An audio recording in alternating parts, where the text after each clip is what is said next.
A smooth transition of farm assets and business interests is the anticipated outcome of an estate plan. However, sometimes even the best planned property runs into an unanticipated problem.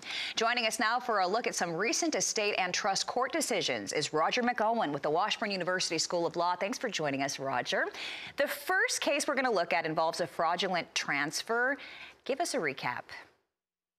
Good to be with you, Christina. Indeed, that was the issue in this case. And here you had an individual that before they died created a brokerage account with $500,000 in it and designated the defendant as the transfer on death recipient, meaning that person that's designated as the recipient is going to get the funds in the account at the time of death. It's not going to go through the probate estate. It's going to go automatically to that person.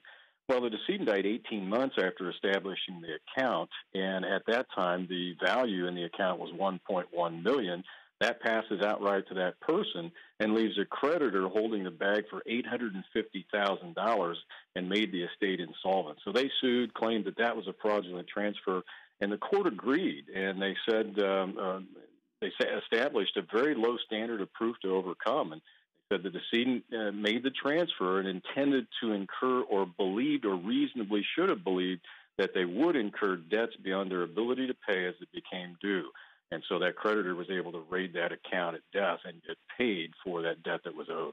Well, we know a creditor's not going to stand around holding that bag for long, so very interesting to see how that one played out. What about an example of a trust failure? Well, trust failures can occur if the language of creating the trust does not properly dispose of the property in the trust at the time of death. And that's what happened in this recent case from Indiana.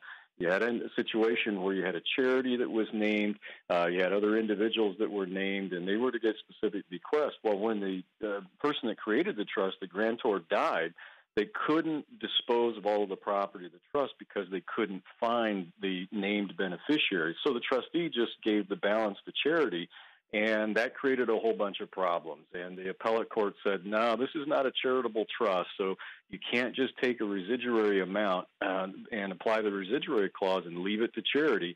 There was a failure of the trust, and so what happens is that the assets in that trust pass under state law, state intestacy law. So you look up what state law says.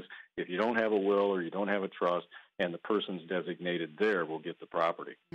Wow, nobody wants to go through the probate process. It can be hard in an already difficult situation. What's the big takeaway process here?